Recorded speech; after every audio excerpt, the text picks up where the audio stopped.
Hey guys, आप सभी का वेलकम है गुरुकुल हब यूट्यूब चैनल पर। आज हम बात करेंगे आरआरसी ग्रुप डी का जो एग्जाम आपका होने वाला है 23 फरवरी से शुरू।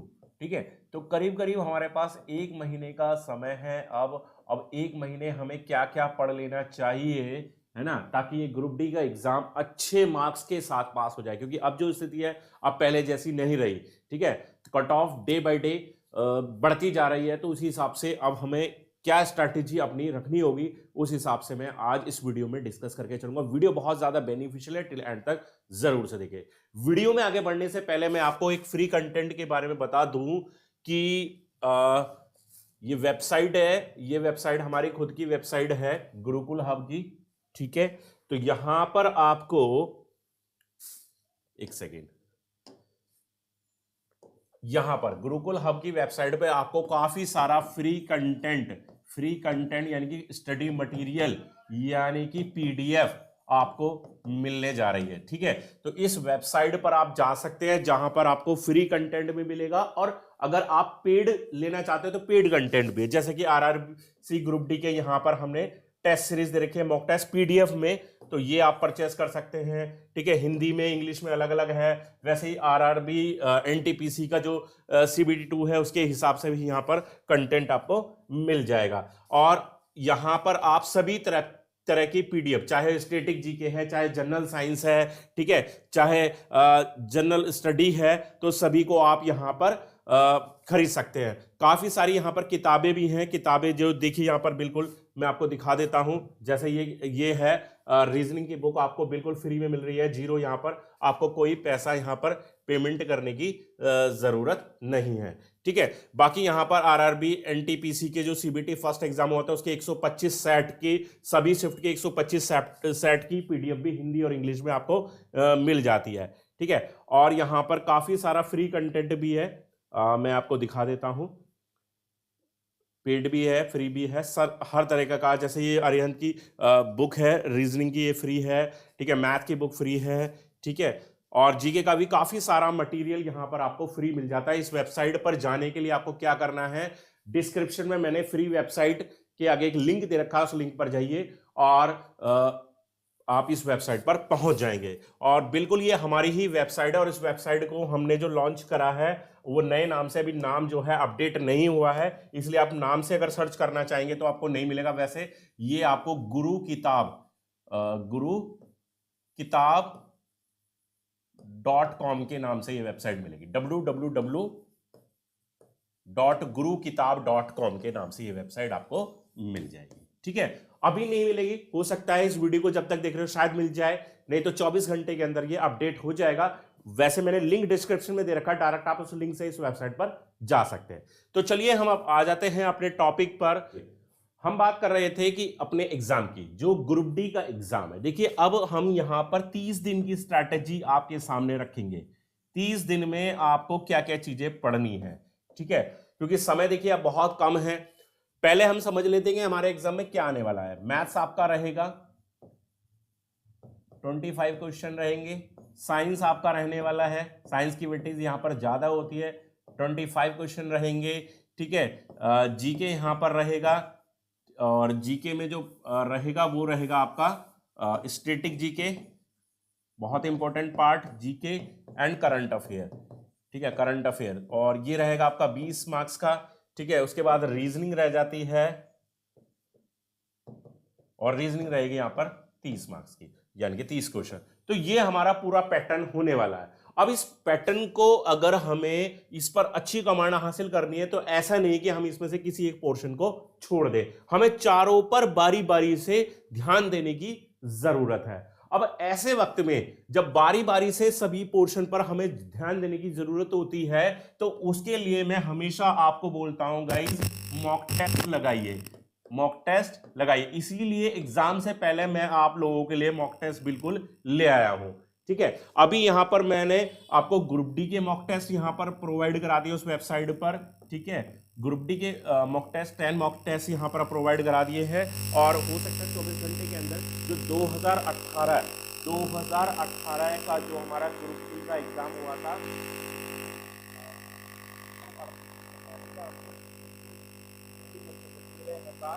3,500 के आसपास तो वो सब मैं यहाँ पर प्रोवाइड करा दूंगा।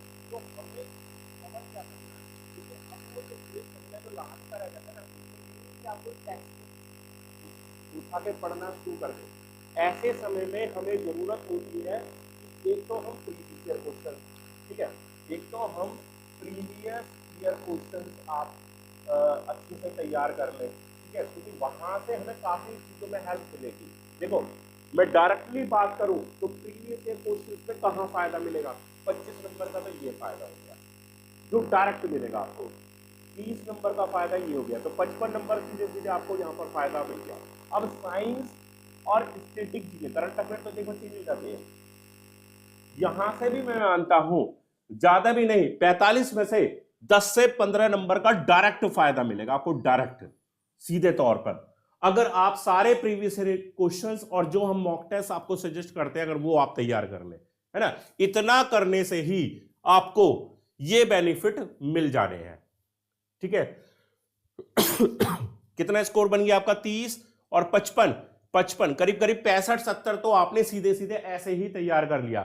और जब हम इतनी तैयारी करते हैं ना गाइस, जब हम इतनी तैयारी करते हैं तो ऐसा नहीं है कि साइंस में हमें ऐसे क्वेश्चन हमारे सामने नहीं होंगे कि जो हमने अपनी तैयारी में शामिल किए होंगे और वो, ठीक है, वो अब हमारे एग्जाम में आ जाएंगे और उनको हम ना करके आए या गलत करके आए, डेफिनेटली वो सही होगा सवाल। तो जब लास्ट मोमेंट हो जाता है, जब लास्ट समय रह जाता है ना एग्जाम का, मतलब 1 महीना रह गया या 1 महीने से कम समय रह गया ना, तब हमें ऐसे ही स्ट्रैटेजी को समझने की जरूरत होती है, इसी स्ट्रैटेजी पे काम करने की जरूरत होती है। अगर हम 30 दिन ध्यान रखें, देखिए 30 दिन का एक टारगेट लगा लें, 30 दिन का एक टारगेट लगा लें और 30 दिन में हमने क्या करना है, 2 दिन में एक तो मॉक टेस्ट लगाना है, 2 दिन में एक लगाना है, ज्यादा नहीं, 2 दिन में एक मॉक टेस्ट लगा लीजिए, ठीक है।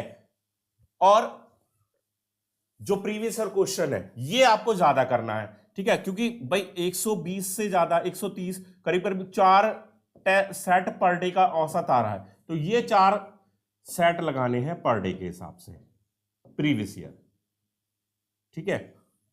चाहे वो ग्रुप डी आपको मिल जाए, चाहे वो ग्रुप डी के सेट मिल जाए आपको, चाहे एनटीपीसी के सेट मिल जाए, ऐसा नहीं कि एनटीपीसी का सेट यहां पर बेकार हो जाएगा। अभी मैं कह रहा हूं सीबीटी फर्स्ट एग्जाम हुआ है एनटीपीसी का, अगर वो सेट भी उठा के पढ़ लिए ना तो मैं कह रहा हूं कि 15-20 नंबर तो वहां से भी आपके बन जाएंगे, क्योंकि क्वेश्चन वही घूमते रहते हैं, क्वेश्चन मैथ्स में, रीजनिंग में, जीके में वही क्वेश्चन रोटेट होते रहते हैं बार बार, है ना। वही सेम क्वेश्चन आपको ग्रुप डी में मिल जाएगा, वही क्वेश्चन आपको एलपी में मिल जाएगा, वही सेम क्वेश्चन आपको सीबीटी में मिल जाएगा, इसमें एनटीपीसी में मिल जाएगा, ठीक है।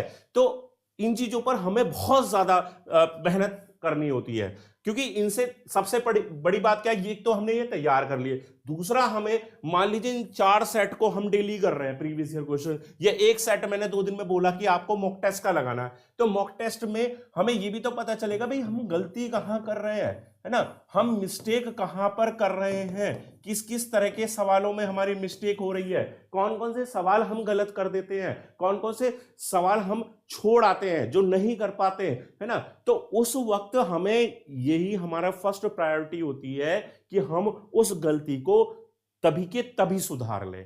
मान लीजिए हमने परसेंटेज का कोई सवाल गलत कर लिया, परसेंटेज का मान लीजिए हमने कोई सवाल गलत कर दिया, तो हमें यह देख लेना है कि भाई परसेंटेज का वो कौन सा सवाल है, किस तरीके से वो सवाल सॉल्व होगा, है ना, ताकि नेक्स्ट टाइम जब वो परसेंटेज का सवाल आपके सामने आए तो फिर वो सही हो, गलत ना हो। चाहे वो मैथ्स में चल रही है हमारी ये सारी चीजें, चाहे वो रीजनिंग में है या फिर स्टैटिक जीके है, ठीक है, या फिर साइंस भी है, साइंस में भी अगर आपने एक बार पढ़ लिया भाई, है ना, उस चीज को आपने पूरा अच्छे तरीके से पढ़ लिया तो फिर थोड़ी ना वो सवाल आपका गलत होना चाहिए अब एग्जाम में।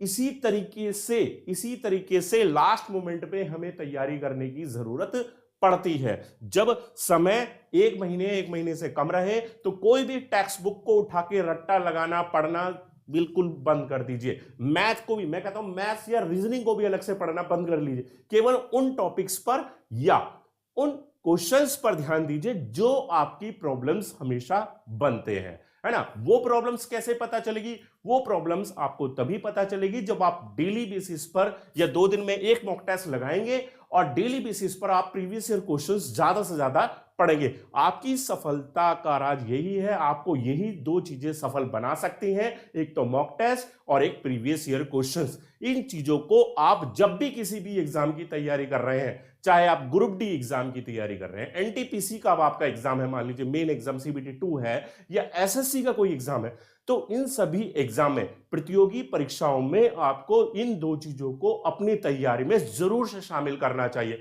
और मैं कहूंगा लास्ट मोमेंट पे तो 100% आपको सब कुछ इन्हीं तैयारी पर झोंक देना चाहिए। Clear guys? तो समझ में आ गया कि अब आगे आने वाले 30 दिन आपको क्या पढ़ना है। भाई इसको पढ़ने में आपके ही मैं मानता हूं 6-7 घंटे लग जाने, और इतना काफी है भाई। 6-7 घंटे आप इसी को पढ़िए, इसी में जो कमी रह गई है, इसी में जो कमी रही है वही किताब से उठाइए भैया, उसको साथ के साथ सॉल्व करते चलिए, साथ के साथ उस प्रॉब्लम को खत्म करते चलिए। ठीक है, तो 30 दिन में आप बहुत अच्छे लेवल पर तैयारी कर लेंगे। मैं मान सकता हूं कि कट ऑफ कितनी भी हाई चली जाए, कितनी भी हाई चली जाए, लेकिन उस लेवल पर अपने आप को आप ले आएंगे जो एक एग्जाम को पास करने के लिए जरूरी होता है।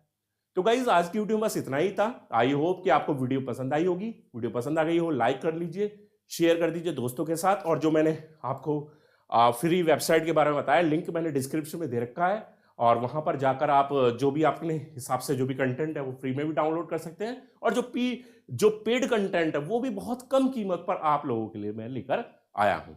तो चलिए मिलते हैं नेक्स्ट वीडियो में, तब तक ले बाय, थैंक यू।